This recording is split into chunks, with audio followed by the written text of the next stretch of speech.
चाहता था, एक ऐसे आदमी की जिसके दरबार में विरोधी भी हाजिरी लगाने आते थे। इनका नाम था बाला साहेब ठाकरे। चांदी के सिंहासन पर बैठने के शौकीन बाल ठाकरे खुलेआम धमकी देते थे। ये बात है सन 1990 के आसपास की। कश्मीर में इस्लामी आतंकवाद चरम पर था।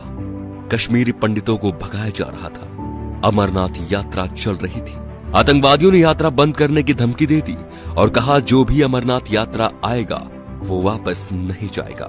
तब बाल ठाकरे ने एक बयान दिया कि हज के लिए जाने वाली 99% फ्लाइट्स मुंबई एयरपोर्ट से जाती है।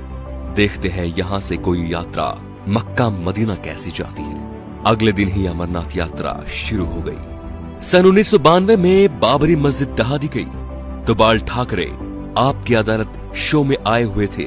जब उनसे कहा गया कि सुना है ये काम शिव सैनिकों ने किया है, तो वे बोले यदि ये काम शिव सैनिकों ने किया है तो ये गर्व की बात है।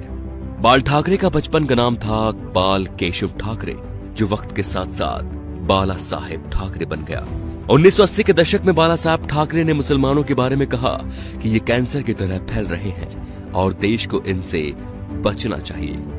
1950 के आसपास टाइम्स ऑफ इंडिया के संडे एडिशन में इन्हीं के कार्टून छपते थे। इन्होंने 1960 में ये नौकरी छोड़ दी थी। बाल ठाकरे को हिंदू हृदय सम्राट कहा जाता था। उनका मोदी की तरह बिना देखे भाषण देना लोगों के मन को भा गया। उन्हें सुनने के लिए लाखों की भीड़ एकजुट हो गई थी। बाल ठाकरे जब किसी का विरोध करते थे तो दुश्मनों की तरह, और जब तारीफ करते थे तो ऐसे कि जैसे उनसे बड़ा कोई मित्र नहीं। 19 जून 1966 को बाल ठाकरे ने शिवाजी पार्क में नारियल फोड़कर अपने दोस्तों के साथ पार्टी बनाई, शिवसेना, जो आज भी चल रही है। बाल ठाकरे की एक खास बात थी कि वो कभी किसी से मिलने नहीं गए। बड़े बड़े बॉलीवुड एक्टर बियर पीने और उनसे मिलने उनके घर आते थे, जैसे नरेंद्र मोदी, माइकल जैक्सन। बाल ठाकरे के कुछ स्पेशल शौक थे, सिगार, व्हाइट वाइन एक्सेट्रा। ज्यादातर लोग फोटो या इंटरव्यू में उनके हाथ में पाइप या सिगार होती थी।